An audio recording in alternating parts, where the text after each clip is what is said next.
Hello, Shirley. Oh, Hello, Nikki. Good Hiya. Your turn, your evening. turn. How are you? very well, thank you. Are you? I'm also very well. I enjoyed Good. a little bit of sunshine today. Yes, been a bit cold, but it's been nice. Yeah, it's a bit I cold, went but for my walk. yes. Wow. Yes, had a nice walk. Not much happening, I'm afraid. Not much. 4 mallards. Have you already been out, going out to the shops, pubs, spas? I've been in No, workshop. too busy. Huh? Shirley, what did you say? Go on, Nicole. I'm too busy with studying and work.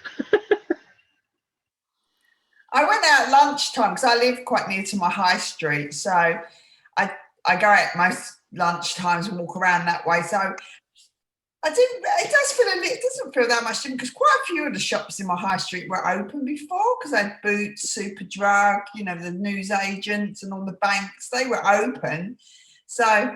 There's only a few more so I did go in one little gift shop that was open just to say hello to them because I know the lady in there. So Yeah, it's interesting, isn't it? I think everybody is happy to sort of be back and have a kind of normal life, kind of.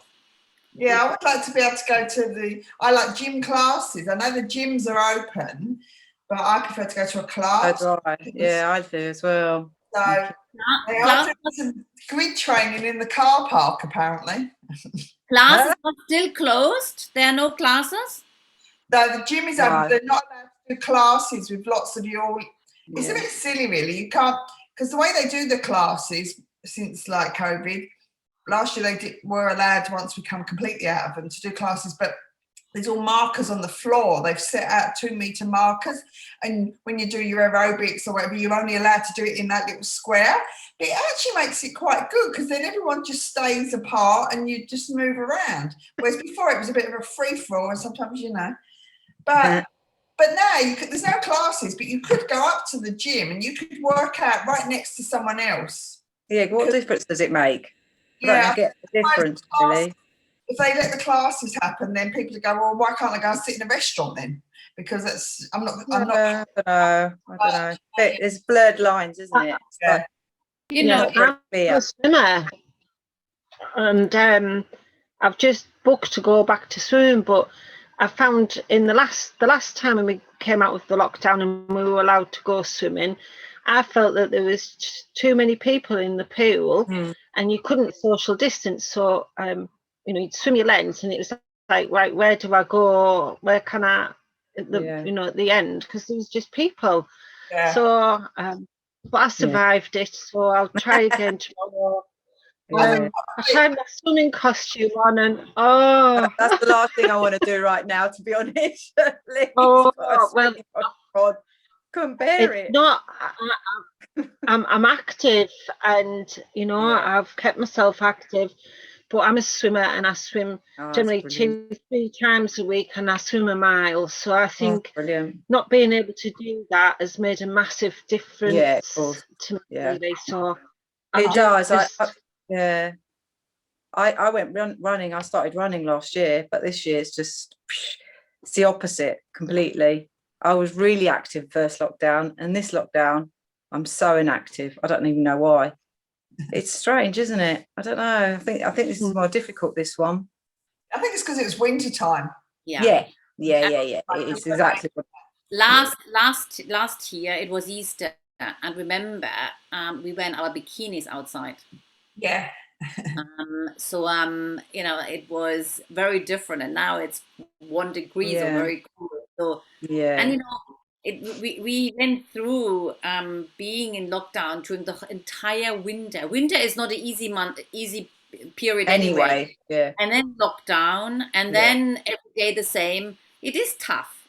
Yeah. Because I don't feel it wasn't very nice. I don't feel this last lockdown it's not as strong as the very first lockdown, is it? Because the very first lockdown, it went like dead quiet. I was sitting out in my garden and you could not hear a car, you could not hear anything. Yeah, that's true. But this was dead outside, it was, everyone just went indoors and I suppose was scared. But after a while, I suppose you can't stay indoors forever. So it didn't feel, it was a bit, you shot shut. I think a bit of both. It's a bit of both, because I think December was hard because Christmas was like, we all had it, we had COVID, so we couldn't go into anyone's house for Christmas. So that put a dampener on things. Yeah. And obviously just the winter time, and you know, some people suffer from that, don't they? The winter blues and all that. Anyway, January is the worst month, isn't it, in the year, they say. And I don't know, I just think a bit of both. I think it was a bit of a, I think the first lockdown was a bit of a kind of novelty because we didn't really understand it all. And it was all, wow, you know, what's going on? Everything's really quiet. And it actually was a nice thing in a way, because I think you had the chance to really like be with your family if you get on with them, obviously. It could go both ways, couldn't it? It could go both ways. Be fair, you know, you could kill somebody, or you could actually go, I love this person so much, I didn't realize how I love them, so you know, I see so many qualities in them that I never saw before, or whatever, which I hope you have. But I think the first one was just a novelty. I think it was like, wow, we've got all this time on our hands, we don't have to go to work. Whoopee! That was massive, wasn't it? We didn't have to go to work. I think people, I think that was it, wasn't it? Being told, like you were told, the government were telling you not to go to work. And yeah, who does that? Just bizarre, isn't it? Yeah. Let us come together for our third session. We have a lot of work to do, because this topic could be going on for a long time. I can't believe a week's passed. I know. Exactly. So I wish a week has gone. Yeah, time flies, isn't it? So definitely. Welcome back for our review session. It's an honor coming together in this space, and I just would like us to take a moment and reflect on the importance of you allowing yourself that hour, that time together, to deepen your own understanding of yourself. And I would like to just hold the possibility for you that it's a gift you're giving to yourself to really understand yourself, because at the end of the day, only you are together with yourself for all your life. And the more we know ourselves, the more we have access to our own wisdom, the more joyful, the more happy, the more healthier life we can lead.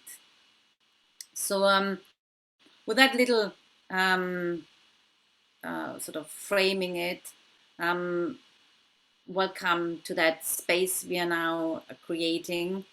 We would like to review last week. We talked about, we wanted to learn a little bit more about our emotions. We already talked about habits. We talked about beliefs. So on the third week, we tried to get a little bit closer to our own self in the sense of sensation we are experiencing. So everything what is going on. And often, most people, when you talk about emotions, people already get excited and always think about negative emotions. But no, life also has got positive emotions. But in order to welcome more positive emotions in our life, we need to maybe clear some negative emotions. And this is the process which you went through in week 3. Making space, letting go of some of the emotions which may hold you back in a fear-based state, to allow emotions to come to you which are expansive, which are empowering, which are full of joy, which express health, vibrancy. And the beauty about emotions is, on that deeper level, as with our thoughts, with our beliefs, we have full control of our emotions. We don't have to follow our emotions of sadness or whatever. And I'm not saying that we don't want to honor how we feel. That's not what I'm saying is. What I'm suggesting and what I'm saying is that we don't want to drown in our own traumas. We want to empower ourselves to choose the emotions. Now, emotions of joy, of happiness, have a high vibration, make us feel good. And anything what we do from a place of high vibration, it attracts high vibration. So you will attract situations in your life which are matching that higher vibration. But when you are on a lower vibration of sadness, of anger, of frustration, of resentment, then you are actually playing on that lower energetic frequency, meaning that you're pulling in more of that, what you feel. So emotions, to handle, manage our emotions is very important to really attract that into our life, happiness, joy, fulfillment, what we really want, what we all want. With that context, I would love to hear your experience about that exercise, and particularly any insights, what you gained, what awareness have you created for yourself, what is different today as it was before you started that exercise. By the way, Eva, I know that you are on your way home, and we're looking forward to seeing you again. There she is. Look at that.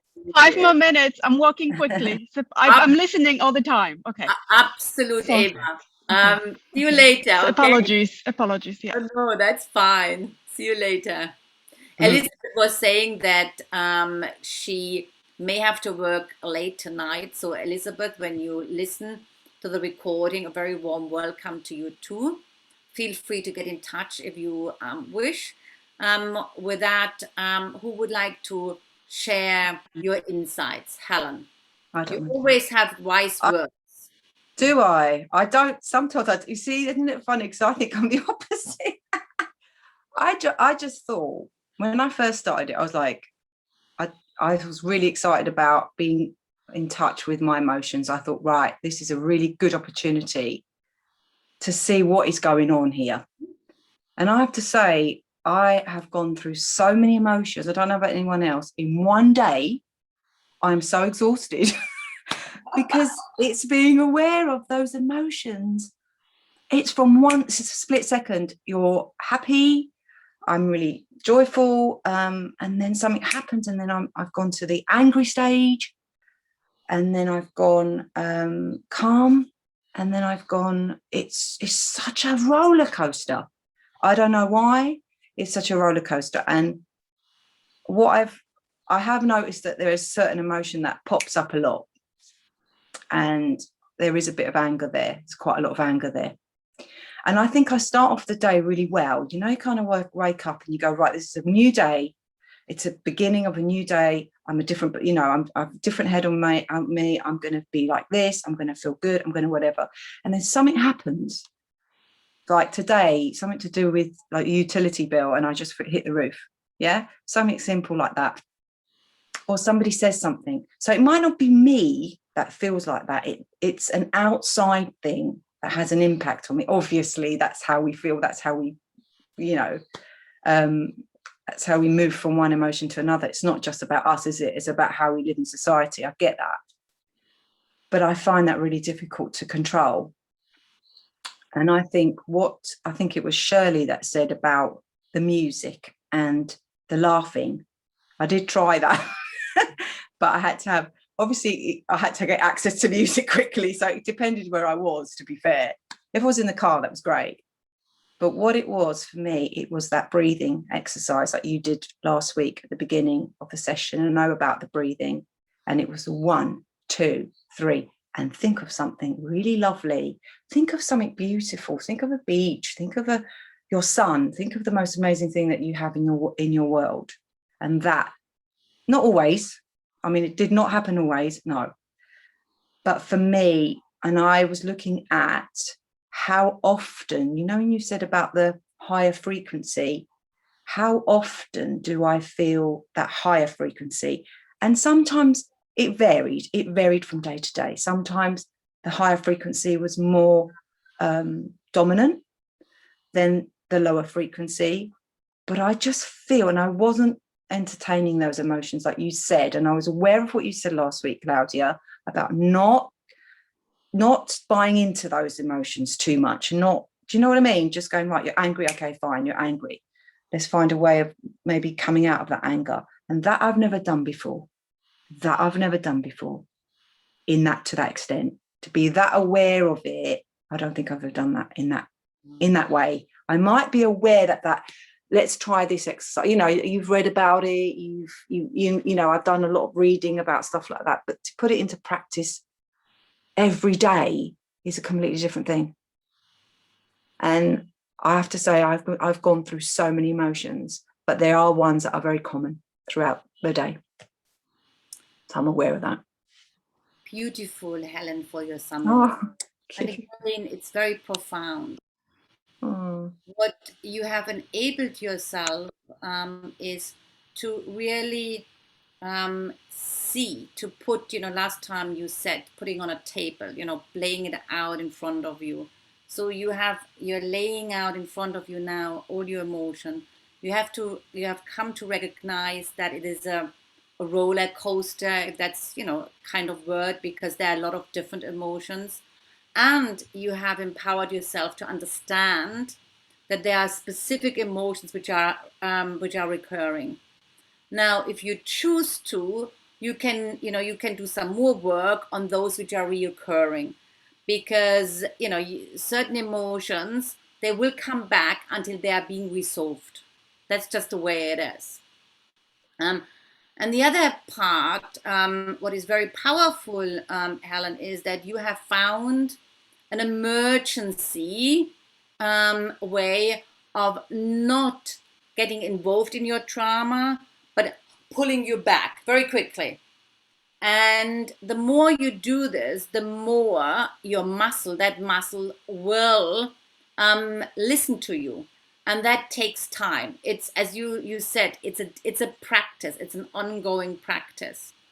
Now, there's one thing I would like to share with you, because in the beginning you said sort of like, you know, there's a lot of emotions from the outside and, you know, we are part of this. Yes, of course. I mean, especially now, the world around us is very emotionally active. You know, there's a lot of fear, there's a lot of anxiety, there is a heightened state of emotions because, you know, we are going through a world event and a pandemic. You know, nobody of us has any experience with that. So what we want to understand is that any emotion, whatever the situation is outside, the emotions we take on is totally up to us. We control how we feel. So whatever goes on outside, we don't need to get involved in that trauma. We don't want to get involved in that trauma because that is not our trauma, is not my trauma. Now, emotions, because we don't, when an emotion comes to us, it's like a tsunami. If we don't stop it immediately, it takes us over, and then we can go very deep and, you know, trauma. So the first thing is we want to really learn to, when the trauma comes, to stop. And as I always say, we when the time is right, when you feel the time is right. Hello, Helen. Good evening. Hi, sorry, I couldn't log on to Zoom, and I kept texting Eva, but apologies. I'm glad I'm here now. I'm sorry. Welcome. Thank you. We're just at the debriefing session, and Helen was just sharing some very profound feedback. So I'm just reflecting back to Helen for her to deepen it in her consciousness. So we want to break the tsunami, and when the time is right and we have enough distance, we can then look at it and maybe understand why we feel the way we feel. But we do not want to do this when the tsunami is still active, because it doesn't work. Now, the emotions are so powerful because when they come to us, we feel that we have no control over them. We feel that they are us, but they are not us. And to learn to distance ourselves from our emotions is a journey. It's a journey. But it's a very, very powerful journey, because the emotions is not who we are. Mm-mm. It's an interpretation of a situation we choose to express in form of emotions. It's not us. Yeah. It's only part. We don't need to be in it. Is that helpful, Helen? Very. I mean, it's exactly what it's all about for me. It's exactly what you just said about the emotions and how to deal with that, and not getting involved too much and being able to deal with it. And it's just exactly what it's all about for me. So that takes over. That's where I'm going to be empowered, isn't it? It's how I'm going to be empowered. Exactly. It's choosing to be able to not get angry in certain situations, not be able, not get anxious or not be fearful or not any of those emotions that you are holding you back. And that's the big thing for me. And that's why we're here. That's why I'm here anyway. So thank you, Claudia. Exactly. And just for example, Helen, you said you received a bill, and you got in certain situations. Now, that's a small thing, but yeah. Yeah. It's a small thing, but if you think about it, something outside, as simple as that, exactly, ruins part of your day. But you unconsciously accepted this. I did. Only you. I mean, we all have the situation. So the power to actually say no, it is what it is. I did, and that's what I did with that. But I find, and I don't want to take up too much time, but my problem is, and maybe it resonates with somebody else, is when somebody else upsets you or angers you or winds you up or said something or to upset you. That's my issue. That's my most difficult thing to deal with. So that's with that sort of thing, I might get angry or upset or annoyed for 5 minutes, but that I put into perspective. It's other people around you sometimes, but that's a problem I have. Yeah. And we recognize that. It's always we need to really learn to become extremely conscious about our own reactions to situations. Yeah. Thank you, Helen. Well, thank you so much, Claudia. Who would like to go next? Shirley? May I just ask you, is it okay? Or?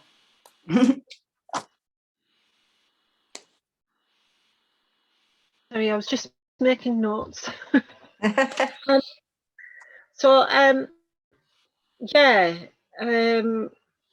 Like Helen, I realised with writing down emotions just how many we have in one day, and some of them can last just like a split second, and it's kind of recognising those emotions. And I think, we're okay with the ones that make us feel good. If you feel joyful, when I go for my walks in the in the park and I listen to the birds and I'm seeing nature, and you have this overwhelming feeling of joy and happiness, and that's kind of what you want to hang on to. And then I find it's the things that generally I would say that happen at work. Again, it can be other people's actions that impact on you and then create this emotion. And it's kind of going, right, no, stopping and saying, no, I don't want to feel like that.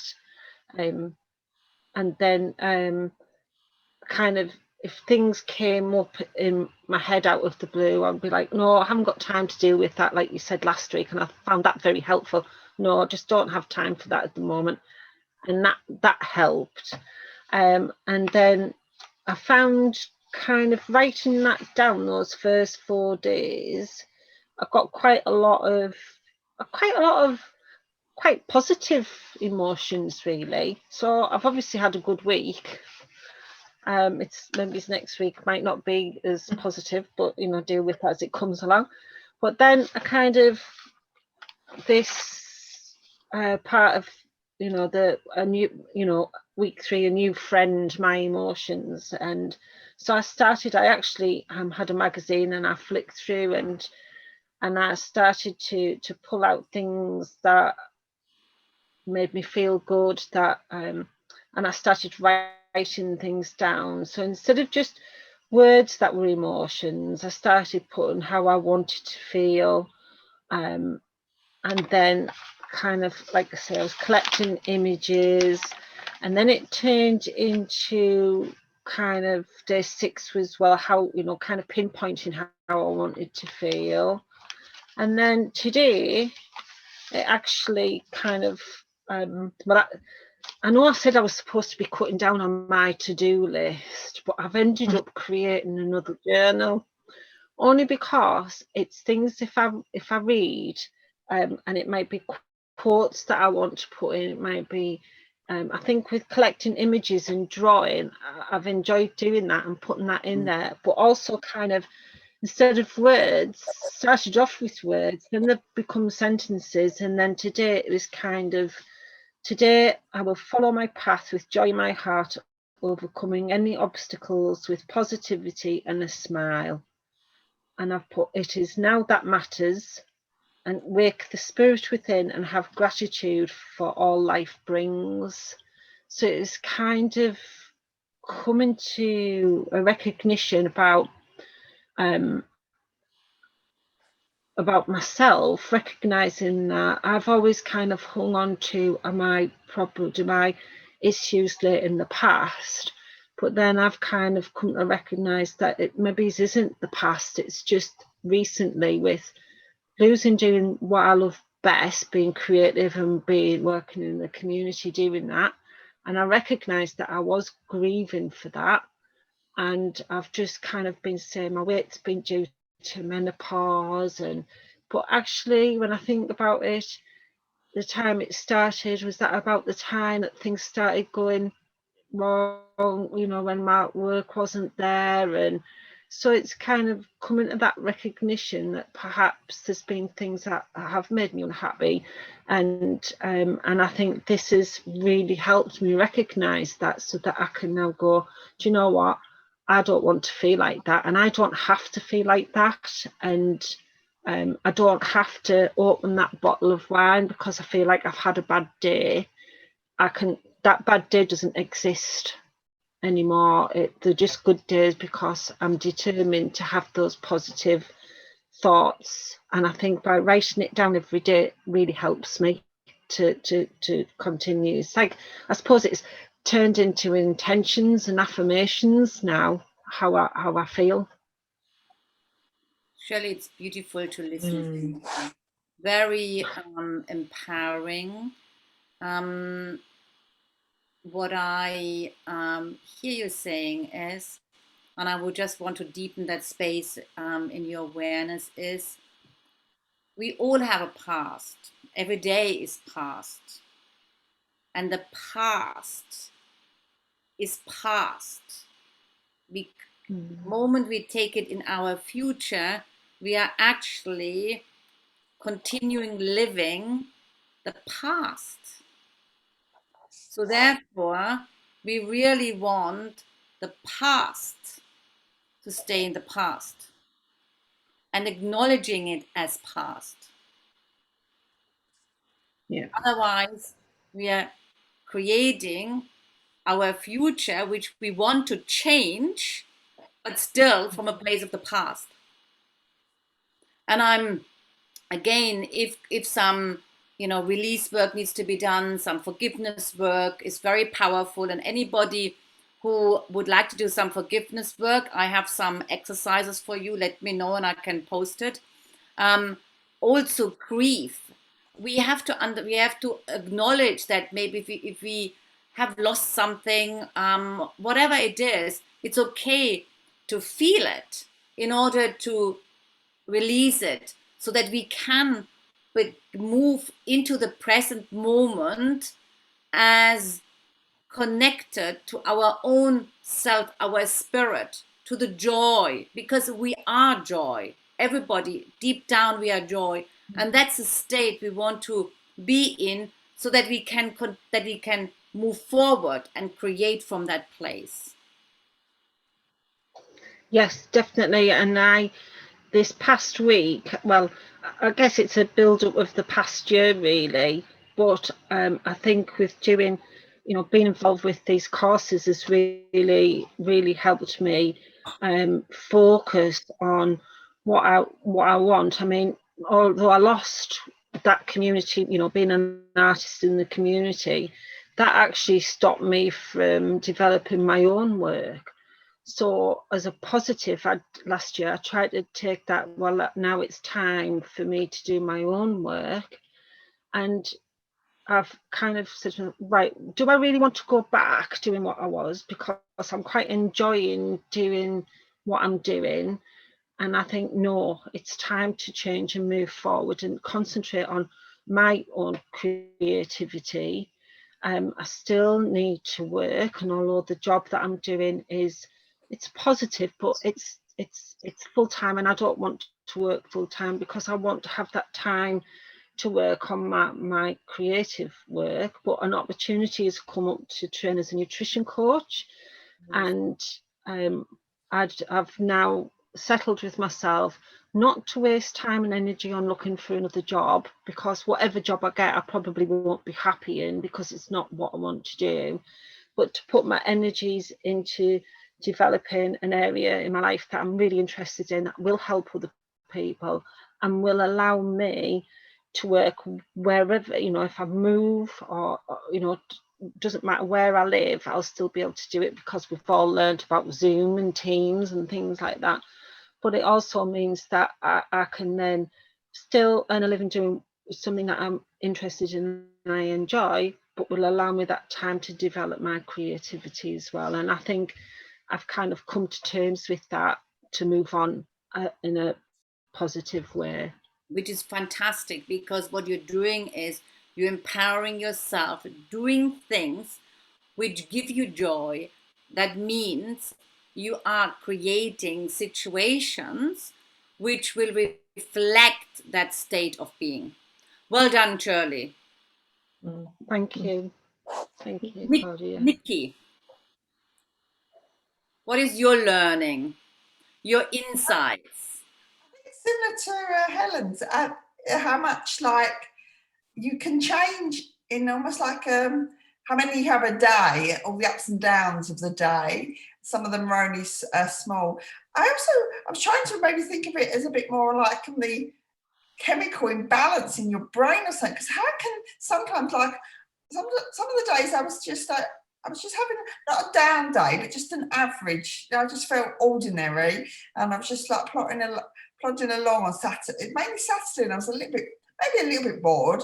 I thought it was, but you just get like, maybe I got one text message, very short and sweet, and but I just didn't realise till about like half hour later, but my mood had just changed. And I didn't even respond to it, because it was just a hello sort of that type of thing. But how is it? What is it in your body that you can switch so quickly from things, and how much can we control that, I suppose, as well, you know. I mean, I suppose it's controlling the ones that make you feel angry or sad or down. You probably don't want to control the happy ones, because that's okay. Yeah, what you want to learn is, first of all, recognize your patterns, your emotional patterns, and distance yourself in the sense that you choose how you want to feel. Mm-hmm. You want to become the master of yourself.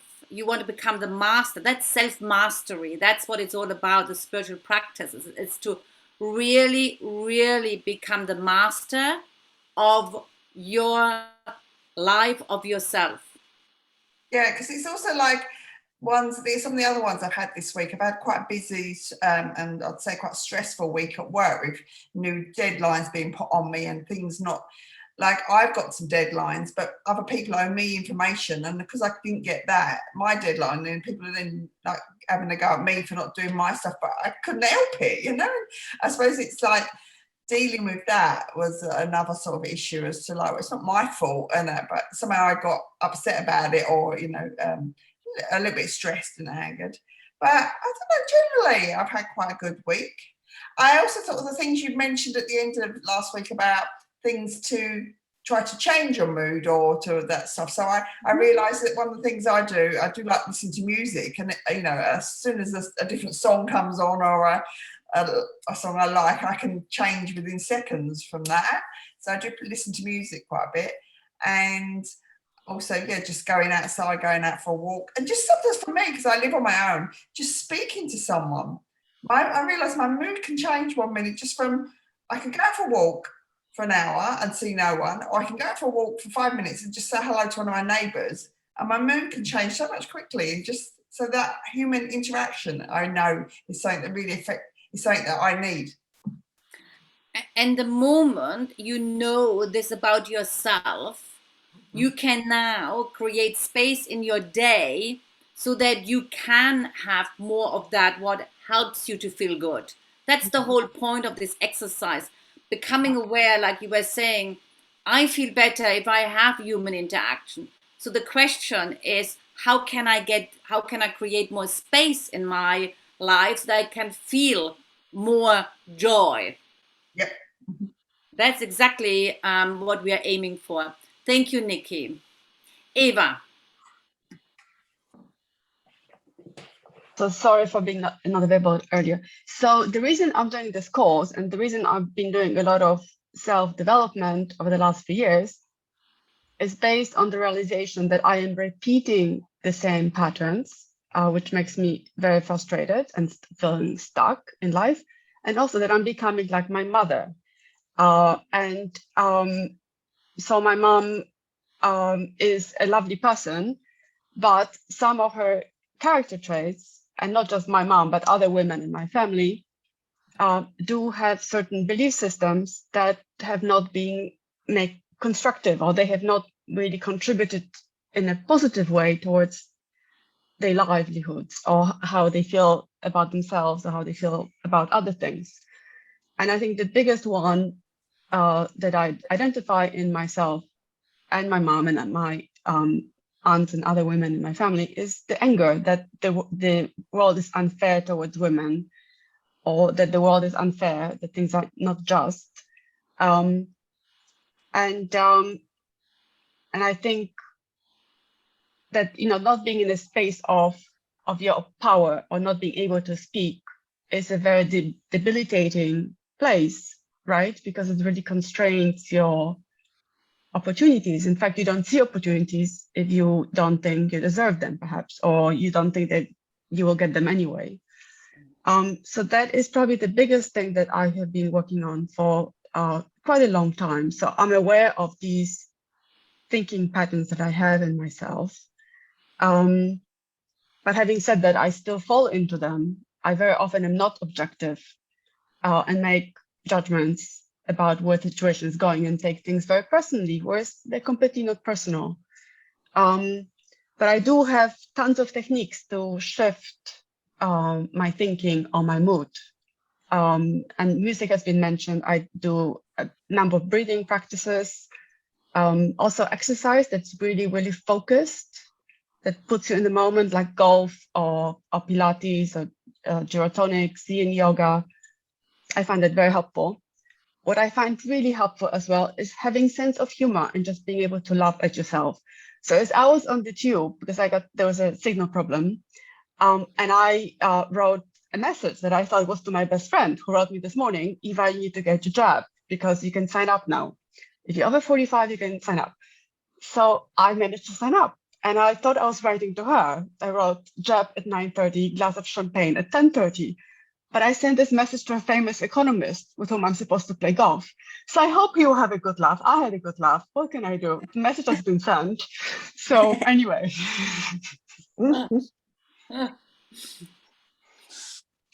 Being able to laugh at yourself and not take all these thoughts, emotions at the face value, right? Because once you become so attached to the story, you do become victim of the story. Correct.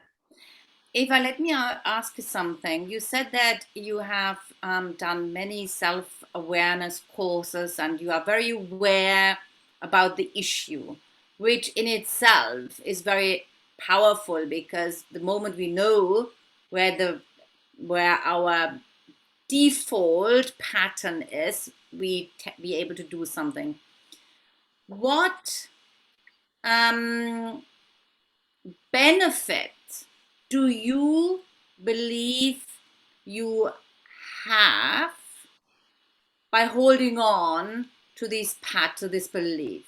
What is it that actually, what part of you wants to hold on for what benefit? You will only hold on to something if there is a benefit. I know you asked me the same question with decluttering, and I have to say it's still my list of things to do. So clearly I do like to hold on to things. And I did think about this as well. And I suspect it's because it's become my default mechanism, that intellectually it doesn't make any sense. But there is a part of me that just so identifies with that. Sorry, now my battery. Okay. So that's the only thing that I can think of, because intellectually I would have discarded this long time ago. Yeah. Okay. So you really want to come to a place where you can rewrite your subconscious, because it just doesn't, as you know, intellectually it doesn't make any sense, but you're holding on because right now you do not know what to replace it with. I didn't think of that, but maybe that you are give me an idea, because I have not seen any other possibilities of behavior, right? If you see people around you behaving like this throughout generations, exactly. Perhaps you haven't questioned what else is possible. Correct. So that's an interesting one. I have not considered that, but I do like holding on to things. So decluttering, you did challenge me last week, and as I was on the tube, I was thinking, I'm sure Claudia will ask me again. Not decluttering has not happened, but it's on my list of things to do. Okay, that's good. It's already on your list of things to do. That's very good. Set yourself a date, give yourself that challenge, and when you do it, feel into it. What emotions come up, and see, because you are very good in self-analyzing, and see whether there's any patterns which are similar to what you were just sharing, what you're holding on. So we are holding on to something if we don't know what we want to actually replace it with. Okay. So you want to invest. I haven't thought of that. I will think about that. That's an interesting point. Excellent. Thank you. Because that is real transformation now, Eva. Because only being aware of the issue is not really solving it. One has to move on from the issue. Yeah. One has to transform it. First, to bring it to the awareness, and then we have to transform it, and that is, but in order to transform it, you need to have something to actually transform it with, if that makes sense. Okay. Thank you, Eva. Helen, how was it for you? I know that you were watching, I think, the first and second session, and share with you your insights, your wisdom, your pearls of wisdom for yourself. In terms of looking inside concerning emotions, I thought it would be best to share negative emotions rather than positive emotions for the sake of, for the sake of the exercise or the course. And something which has been an ongoing issue with me on different levels is the way in which I associate myself with white male hierarchy. Mm-hmm. And that comes to me as obstacles, as being let down on a number of different levels, which tends to end up being not being able to speak up, or fear, and then afterwards it goes into some form of repetition or obstacle, and not being able to trust as a default pattern or self-defense or self-protection. So this is an ongoing issue, and I've done different things about it to address, to address the matter. And it's partly transgenerational and also things that happened to me. And something that happened recently is I showed a reaction to the COVID vaccine that I had. So it doesn't happen to most people, but it happened to me. So I'll still need to wait and see what's going on. But it brought me back to an issue that I had, again, with a doctor. It's been quite a while, actually. In 2008, I was given some cortisone injections for backache, and something went wrong. I knew that something went wrong during the procedure, but I wasn't able to address it because it was undermined, it was denied by the doctors. And this is like a long time ago. I didn't know how to do things online, and I've come to realize that there isn't much that I can do from a legal point of view. But then onwards, I tried to find ways to help me physically instead of just, trying to find some form of revenge, in brackets. So over the years, because the whole thing was left unresolved, and then I suffered, the physical things, as a consequence of what happened, that left me with anger. Mm-hmm. Anger specifically, let's say, against the medical world, for the person who did it and all the people who denied it. So that's an ongoing problem with me, and I reflect the same way of feeling anger, especially when it comes to medical people, doctors, but then other white male hierarchic people as well. So therefore, because I feel like that, when there is something that needs to be done, I'm afraid. And then as I'm afraid, I can't trust. And when it happens again, I freak out. Yeah. So yeah, I thought that I was able to not resolve, but acknowledge and then move on, because, feeling angry doesn't get you anywhere. I've tried different methods of forgiving, accepting, move on stuff over the years. But what happened recently, it literally, transformed me back to what happened, more than nearly 2 decades ago now. I can't say that I'm feeling stuck. I'm fully aware of how I feel. But then I'm unable to voice myself emotionally, because everyone's concerned about, there is no life-threatening issue, you get over it. And it's not anyone's fault anyway. It's just the way that it happened. Mm-hmm.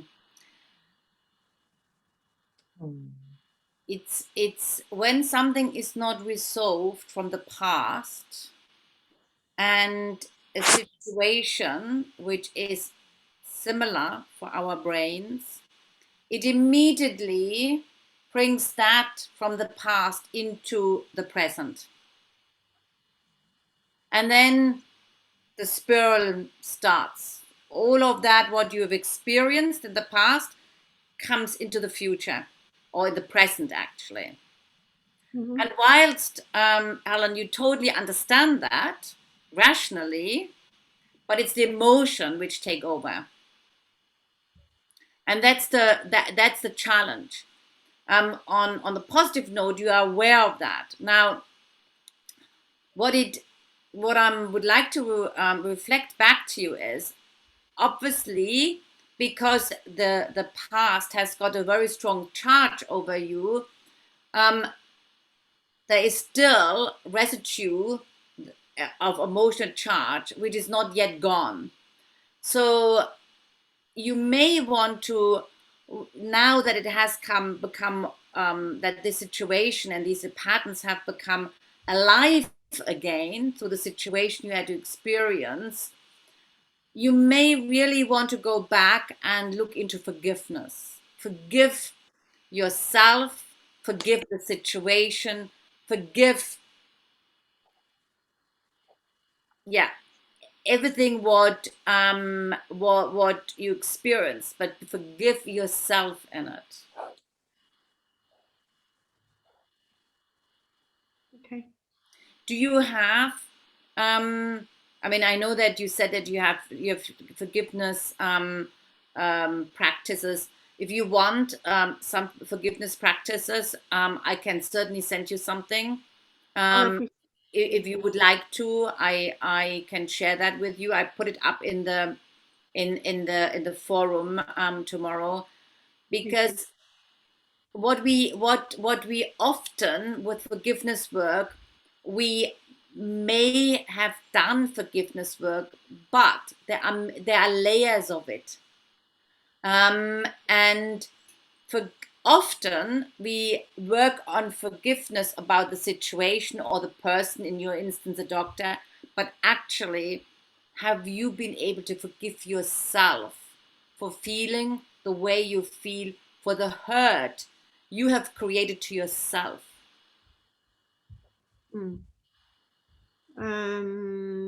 I suppose the answer is no, because the ways in which I've been looking at it was to acknowledge what happened, because I can't change it. As you said, the past is past.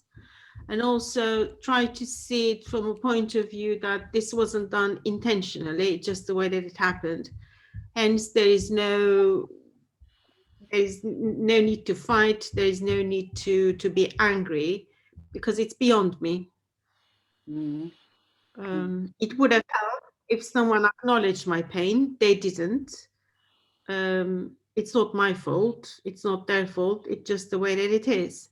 So I find a way to accept the situation rather than seeking forgiveness.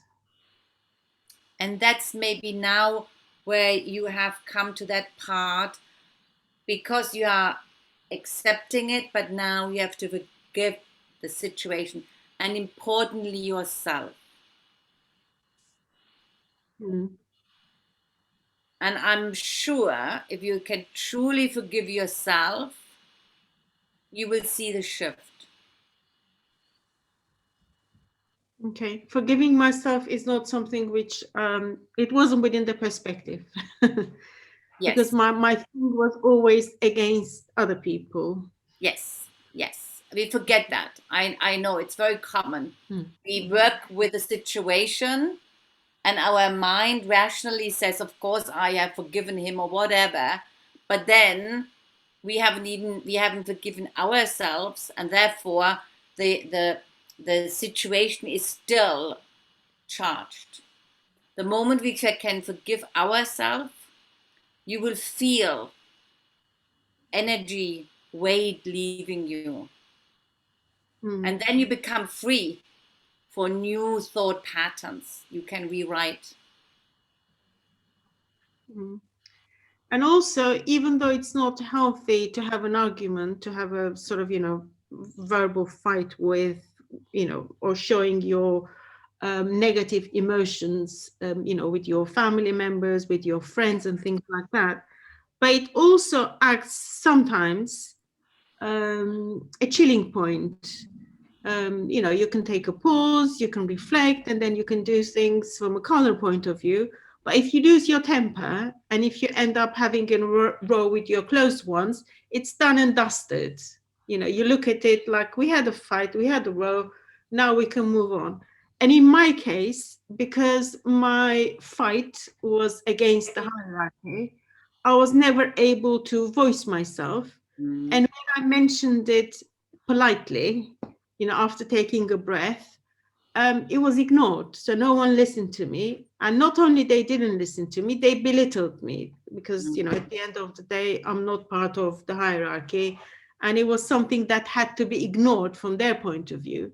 So me feeling angry is not just because of what happened, but also not being able to voice myself. Correct. And you can now start by forgiving yourself. You are allowing yourself to reconnect with that part which you have given power over to the situation, i.e., the power of you giving away the power of speaking the truth. You gave away the power of speaking your truth. By forgiving yourself, you're reclaiming your power. You're connecting with who you truly are. You are love.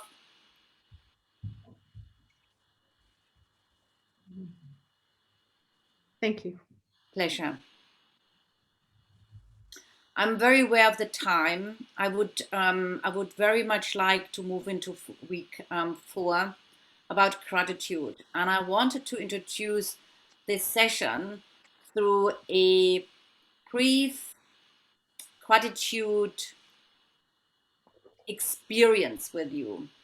Would you be able, would that be okay for you? We would be finishing about maybe 7 or 10 minutes past 8. Is that okay with you? Yep. No problem.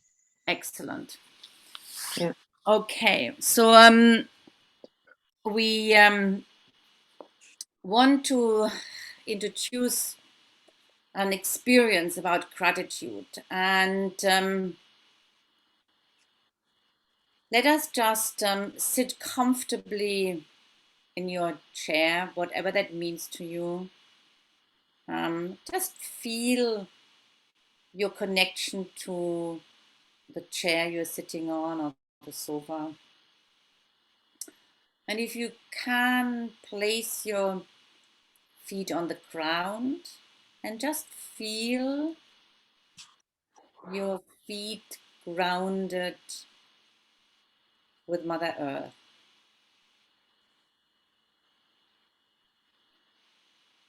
And for a moment, just bring your attention inside your body and feel what you feel. Observe. Just feel.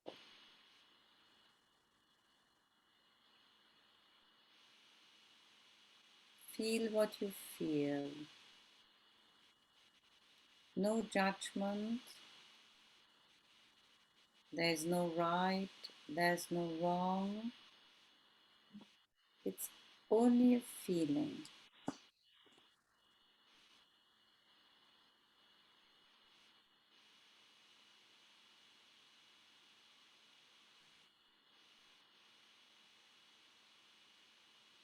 We're going to take 5 deep breaths in, and I will count from 1 to 5 while we take the breath in, and we take an out breath also to the count of 5.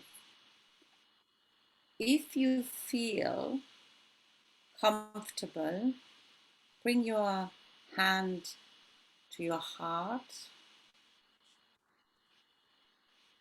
and just connect to the beating of your heart. Your heart is always there for you. Your heart, when you're deeply connected to your heart, will always speak the truth for you. Your heart is the doorway to your soul. Your soul is love, pure love. It's always there. It's peaceful, protective. It guides you, and it always wants only the very best for you. The complexity in our lives we create by being unconscious to the beauty and to the purity of our heart.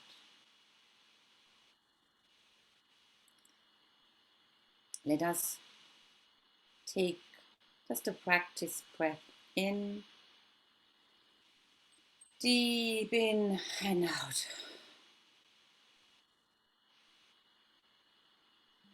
I'm counting and starting this inner journey together. Taking a deep breath in. 1, 2, 3, 4, 5. And out. 1, 2, 3, 4, 5. Taking a deep breath in. 1, 2, 3, 4, 5. And out. 1, 2, 3, 4, 5. Taking a deep breath in. 1, 2, 3, 4, 5. And out. 1, 2, 3, 4, 5. Taking a deep breath in. 1, 2, 3, 4, 5. And out. 1, 2, 3, 4, 5. One last time. Taking a deep breath in. 1, 2, 3, 4, 5. And out. 1, 2, 3, 4, 5. Stay connected to your heart and bring into your awareness something, a person, a situation which you're really grateful for. Anything you are deeply, deeply grateful for. I'm being quiet for a minute or so for you to really feel into the emotion. Bring the emotion of that situation deep into your entire body. Bring it into your heart. Let it come into your whole body. A situation you're really grateful for. And feel into the emotions.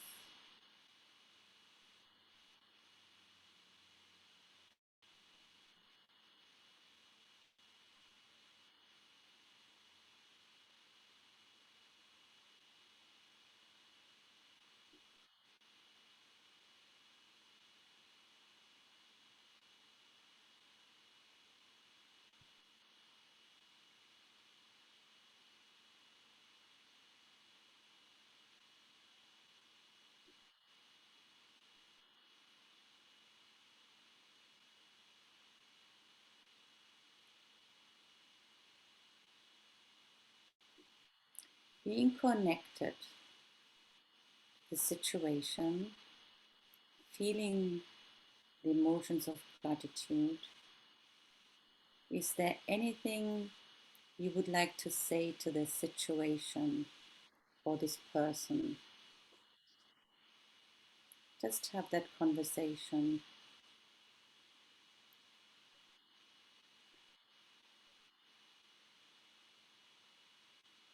Smile.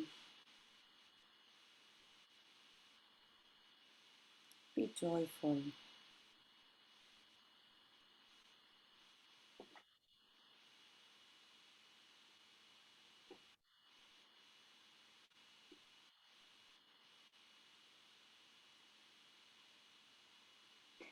With these feelings of deep gratitude,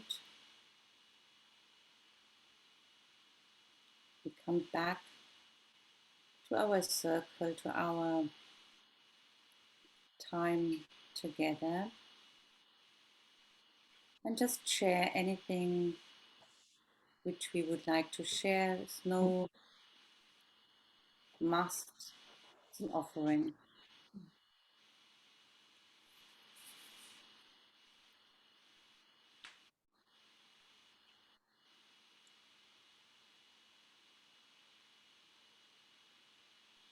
Any sharing, any contemplation, any offerings for the group? Kind of like a sense of peace and calmness. Mm-hmm. But as you said, this is a very profound experience. It's very different than doing what I used to do, just kind of start my day by writing 10 to 20 things I'm grateful for. Because that becomes like a, like kind of like brushing the teeth. It becomes a routine, whereas this was a very profound experience. When you do the gratitude list, the exercise for the next week, life brings us beautiful situations and experiences and people in our lives. There's a reason why we are allowed to experience this. And when you do your gratitude, daily gratitude list, and I don't like that word list, really deeply connect to the emotions of gratitude to the situation. Write it and feel it. That's what I meant. Sorry, I Yeah, was moved by it. Whereas that exercise that I was doing before, it felt like, daily routine. Yeah. Eva, I'm sorry. I was wanting to just to re-emphasize it, because an experience of gratitude is sacred, and see it as that, as a sacred experience your higher self has given to you to experience.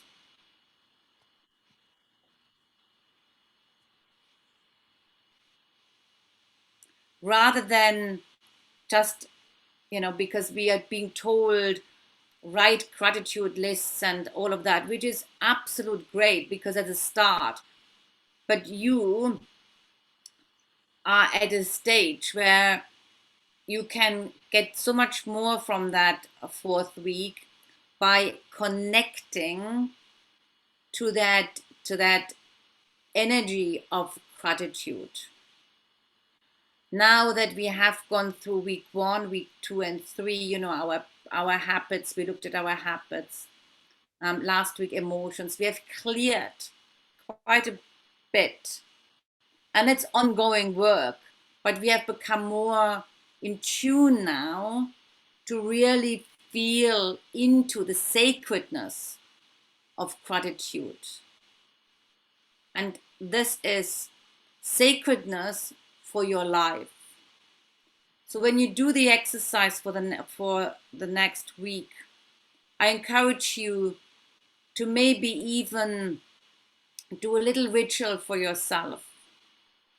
You may want to start the day with it or end the day or in the middle of the day. You know, we all have different routine. You may want just to you have a little candle next to you or whatever that sacredness means to you, that ritual. But just a ritual, and that doesn't need to take you more than, a couple of minutes, but to really connect with your own self. You may want to take a few minutes or a few breaths, or listen to some music, whatever is good for you. But a little ritual will allow you to really to connect deeper with your essence of who you truly are. And the more we learn to connect to that state of being, the more we can bring it into our lives, into the relationships, into the experience.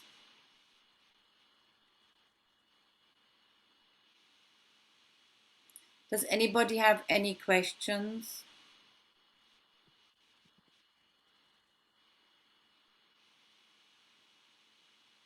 No? Not at the moment. On that note, I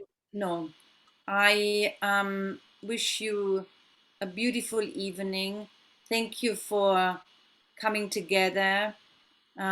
Elizabeth, we are looking forward to seeing you next week. And with deepest love in my heart, I'm very grateful for our experience together. Thank you. Thank you, Claudia. Thank you for today's session. Thank you. Thank you. Thank you. Thanks, everyone. Thank you very much. Have a good week, everybody. Bye. Lots of love. Bye. Lots of love. Bye. Bye.